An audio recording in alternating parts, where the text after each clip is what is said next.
മുനമ്പം നിവാസികൾക്ക് ഹൈക്കോടതിയിൽ നിന്ന് അനുകൂല വിധി. ഭൂനികുതി വാങ്ങാൻ സർക്കാരിന് അനുവാദം. കേസിൽ അന്തിമ വിധി വരും വരെ കരം സ്വീകരിക്കാൻ നിർദ്ദേശം. ആശ്വാസമെന്ന സമരസമിതി. വിലപ്പെട്ട ഒരു വിധിയാണ് ഞങ്ങൾക്ക് കിട്ടിയത്. ഞങ്ങൾ ഇത് ചോദിച്ചു വാങ്ങിയ വിധിയാണ്. പുതിയൊരു നിയമം വന്നതിന്റെ ഒരൊറ്റ പിൻബലത്തിലാണ് ഇങ്ങനത്തെ ഒരു വിധി ഉണ്ടാക്കാനായിട്ട് ഇന്ന് സാധിച്ചിരിക്കുന്നത്.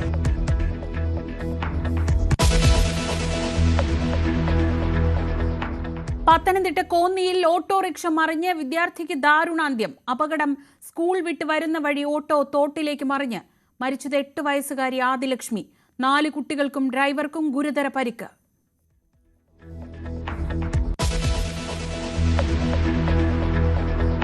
ശബരിമല സ്വർണ്ണക്കൊള്ളയിൽ തന്ത്രിമാരുടെ മൊഴിയെടുത്ത അന്വേഷണ സംഘം. ഉണ്ണികൃഷ്ണൻ പോറ്റിയെ അറിയുമെന്ന് തന്ത്രിമാർ. ഉണ്ണികൃഷ്ണൻ പറ്റി അവിടെ വർക്ക് ചെയ്ത ആളല്ലേ, എനിക്കറിയായിരിക്കും. ഞാനല്ല കൊണ്ടുവന്നത്, അതൊക്കെ SIT അടുത്ത് പറഞ്ഞിട്ടുണ്ടാവുന്നു. എനിക്ക് നിങ്ങളടുത്ത് പറയാൻ പറ്റത്തില്ല. മുരാരി ബാബുവിന് ജാമ്യമില്ല.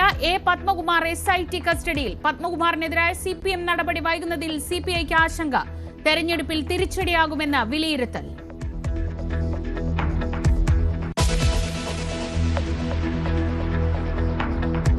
കോഴിക്കോട് SDPIയുടെ പിന്തുണ ഇടതുമുന്നണിക്ക്. തിരുവനന്തപുരം നഗരസഭയിൽ 7 റിബൽ സ്ഥാനാർത്ഥികളെ പുറത്താക്കി കോൺഗ്രസ്. ശ്രീലേഖയുടെ പ്രചാരണ ബോർഡുകളിൽ നിന്ന് IPS നീക്കാൻ തെരഞ്ഞെടുപ്പ് കമ്മീഷൻ ഉത്തരവ്. വിവാദങ്ങൾക്കിടയിലും രാഹുൽ മാങ്കൂട്ടത്തിലിനെ കൈവിടാതെ കോൺഗ്രസ് നേതാക്കൾ.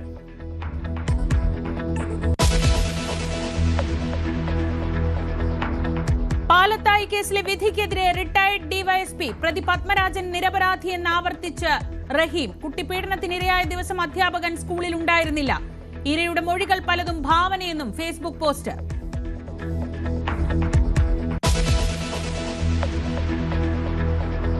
ചെങ്കോട്ട സ്ഫോടന കേസിൽ ഒരാൾ കൂടി അറസ്റ്റിൽ. പിടിയിലായത് അൽഫല സർവകലാശാല ജീവനക്കാരൻ. അറസ്റ്റിലായവരുടെ എണ്ണം 7 സ്ഫോടക വസ്തുക്കൾ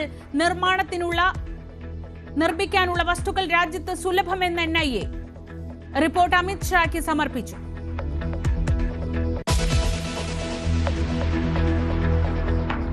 ഗുവാഹത്തിയിൽ തലകുനിച്ച ഇന്ത്യൻ ടെസ്റ്റ് ടീം. ദക്ഷിണാഫ്രിക്കയിൽ നിന്ന് ഏറ്റുവാങ്ങിയത് ചരിത്രത്തിലെ ഏറ്റവും വലിയ തോൽവി.